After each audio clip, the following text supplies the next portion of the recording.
Gabimaru's got a huge problem. He's a top-tier ninja, but he's also on death row. Lucky for him, there's a way out, a once-in-a-lifetime chance to reunite with his wife. The catch: he has to track down the mythical Elixir of Immortality and hand it over to the shogun. Easy, right? Not so much. The elixir is hidden on a nightmare-fueled island packed with bloodthirsty convicts who all want the prize for themselves, plus a buffet of terrifying monsters that would love to make a meal out of anyone who steps foot there. If Gabimaru wants to survive, he'll have to fight his way through a parade of killers and creatures, all while keeping his ultimate goal in sight, getting back to the love of his life. Gabimaru, a top-tier assassin raised in Iwagakure, is basically unkillable, much to the frustration of his would-be executioners. A mysterious woman, curious about his skills, assumes his insane endurance comes from brutal shinobi training. Gabimaru casually confirms the last guy who tried to off him was just weak, so he didn't even need to bust out his ninjutsu. When she asks for a demonstration, though, he shuts that down real quick. The executioners keep trying to kill him, burning, bulls, you name it, but the guy just won't die. Back in his cell, he insists he's not resisting. He'd actually love to just drop dead. The woman, however, isn't buying it. She refuses to give him clothes and says she needs to record his story. That's when Gabimaru gets real. His village's chief murdered his parents, and his life has been one long, bloody mess. He killed because he had to, not because he wanted to. When he finally tried to leave the village, his so-called comrades turned on him,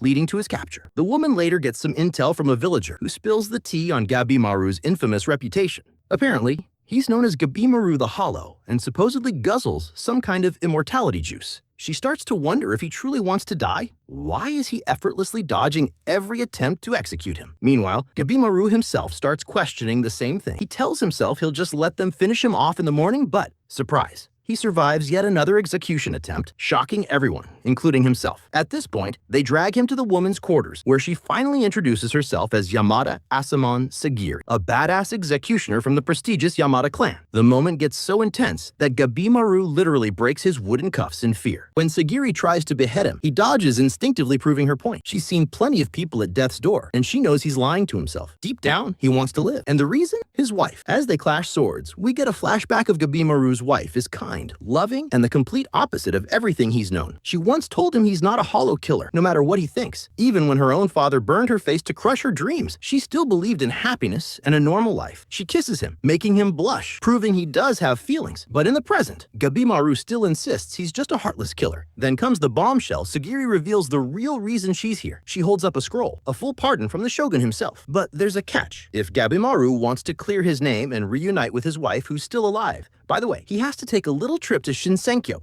a mythical land rumored to hold the legendary elixir of life. Simple, right? Not exactly. Everyone who's ever gone looking for it has either vanished or come back as horrifying flower-human hybrids. So, the shogunate decided to send a bunch of death row convicts and see what happens. The winner gets the elixir and their freedom. Some of Sagiri's men aren't thrilled about her picking Gabimaru, thinking there are better candidates. Big mistake. Gabimaru finally flexes his ninjutsu, unleashing his fiery ninpo, ascetic blaze technique, and absolutely wrecking everyone in his way. With that, he accepts Sagiri's offer. But before they head off on this wild quest, she insists they make a stop in Edo first, for reasons unknown. Gabimaru, though confused, decides to roll with it. Sagiri flashes back to her childhood, watching a storyteller get beheaded. His final act, literally. That moment stuck with her, and she made it her life's mission to master that clean, precise stroke. But when she finally carries out an execution herself, she gets haunted by visions of the guy she just killed. Not exactly the confidence boost she was hoping for. A fellow swordsman tells her she needs to ditch the doubt and fear if she wants to level up as a warrior. But that's easier said than done. How do you just erase fear like her father did? Fast forward to the present, Sagiri and Gabimaru arrive near Edo for a meetup with the shogunate, Tokugawa Nariyoshi, and a bunch of death row criminals. Gabimaru, blindfolded like the rest, doesn't seem all that impressed. While Sagiri takes the chance to scope out the competition, a guy steps forward to brief them on their little suicide mission. Go to Shinsenkyo, retrieve the fabled elixir of life, and earn a pardon. Gabimaru responds with a big ol' yawn, immediately annoying a female criminal who was expecting more from the so-called legend. Meanwhile, Sagiri studies him, wondering if he's finally chilled out, or if he's just hiding something even darker. As the man tries explaining the mission, most of the criminals keep acting cocky, thinking they're too tough to die. So, the guy ups the stakes, literally. He removes their blindfolds and shows them what happened to a soldier who recently returned from the island. And let's just say, it's not pretty. Some criminals instantly regret their life choices and consider backing out. But before one of them can even escape, the rules get laid out. Once they hit Shinsenkyo, they'll be assigned a Yamada Asamon monitor, and if they step out of line, they'll be executed. No second chances. Oh, and if their monitor dies, they're dead too. No monitor, no boat ride back either. Now comes the fun part. Only a select few get to go, and the only way to decide is through an all-out death match. With their hands still tied, the criminals start tearing into each other, trying to weed out the weak. As the chaos unfolds, Nariyoshi casually asks his men to highlight anyone with superpower. His guys rattle off some crazy abilities, but everyone's confused why Gabimaru hasn't moved yet. Meanwhile, Sagiri's ally, Izan, checks in, wondering if she's handling all this gore okay. He warns her it's only going to get worse on the island and questions if she has what it takes to kill. Then, of course, he throws in the classic, maybe you should stick to more feminine duties line. Sagiri shuts that down real fast. If she could have lived another life, she would have, but this is the path she chose. Just as she's having this deep moment, a criminal tries to attack her and steal her sword. Bad move. Even though she's still struggling with fear, Sagiri cuts him down on instinct, but the weight of killing people continues to eat away at her. Then Gabimaru, ever the wild card, steps up and basically calls out the whole system, saying mass murder shouldn't be the solution here. He asks if there's another way to pick the participants, arguing that not all criminals ended up here by choice. The shogunate's men immediately test his resolve, offering another convict a spot if he can kill Gabimaru. The guy takes the bait, but Gabimaru, despite hating the idea of killing, knows he has no choice. He starts mowing down criminals left and right, absolutely flexing on everyone. Even the most hardened criminals are left speechless at his sheer power. Watching him fight, Sagiri finally understands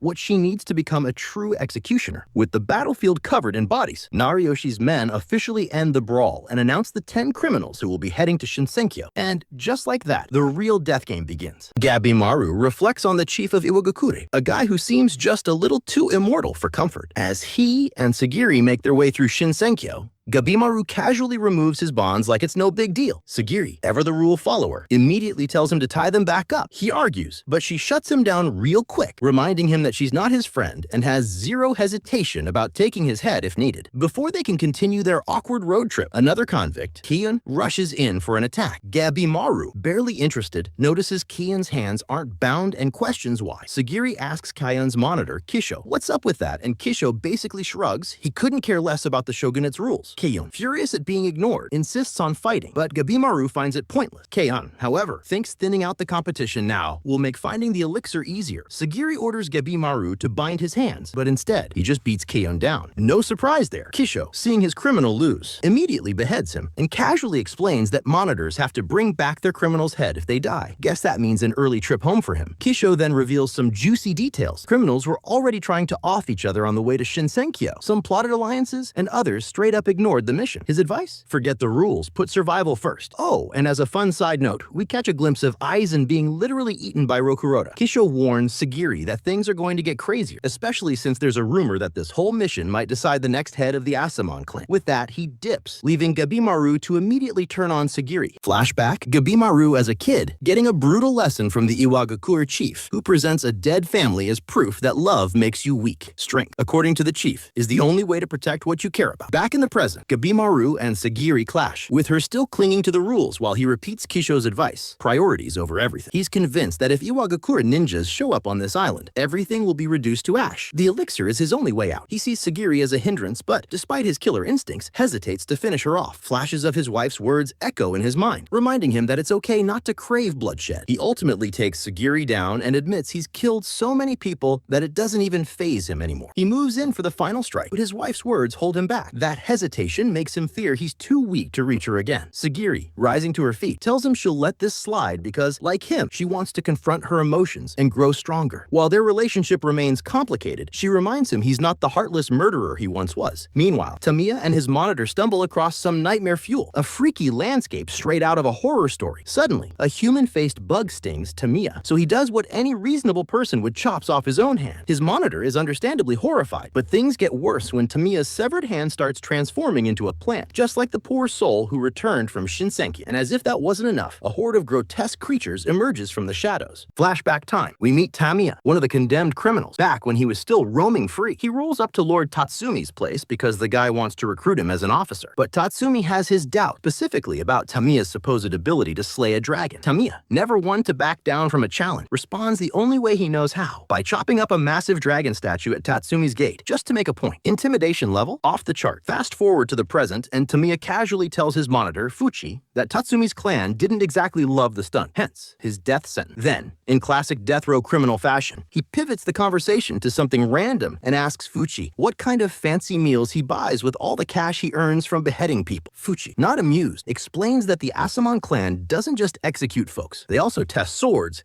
and make medicine. Then he pulls out his blade, making it crystal clear that trash-talking his clan is not on the menu. Meanwhile, Tamiya, still feeling chatty, admits his game plan. Take out the competition before even bothering to search for the Elixir of Life. Cut to the chaotic cliffhanger from before. Tamiya, Gabimaru, and the gang are now deep in battle against the freakish monsters of Shinsenkyo. Gabimaru squares up against a fish monster, but for once, it's actually giving him a hard time. He debates whether he or Sagiri should cut their losses and run, but then he powers up and starts annihilating everything in sight with his supernatural ninja moves. Sagiri watches in shock. Things just escalated fast. Before Gabimaru can fully commit to his lone wolf act, he spots Sagiri in danger and instinctively rushes in to save her. So much for only looking out for himself. Luckily, reinforcements arrive. Enter Yuzuriha, another criminal, along with 2 Asamon monitors. Gabimaru immediately questions why she bothered helping them, while Sagiri is more curious about why this chick gets 2 guards. Yuzuriha, unfazed, tells Gabimaru to relax and then immediately tries seducing him into teaming up with her. Bad move. Gabimaru, ever loyal to his wife, flips Yuzuriha to the ground and makes it very clear that her tricks won't work on him. Yuzuriha backs off but suggests they all stick together. Traveling in a group of 5 would be way safer. Sagiri, still side-eyeing the situation, asks Yuzuriha why she has 2 executioners. Genji, one of the Asamon, explains that he was originally assigned to Moro Makia, but, well, Yuzuriha tricked Moro into getting himself killed. Genji, realizing she's too slippery for just 1 guard, decided to stick around and help her assigned executioner, Senta, keep her in check. Sagiri leaves the decision to Gabimaru, saying she's cool with it if he is. Gabimaru hesitates, but Yuzuriha makes a tempting offer, his strength in exchange for her information. According to her, the real threat isn't the monsters, it's the bugs. She picked up this intel from Makia before,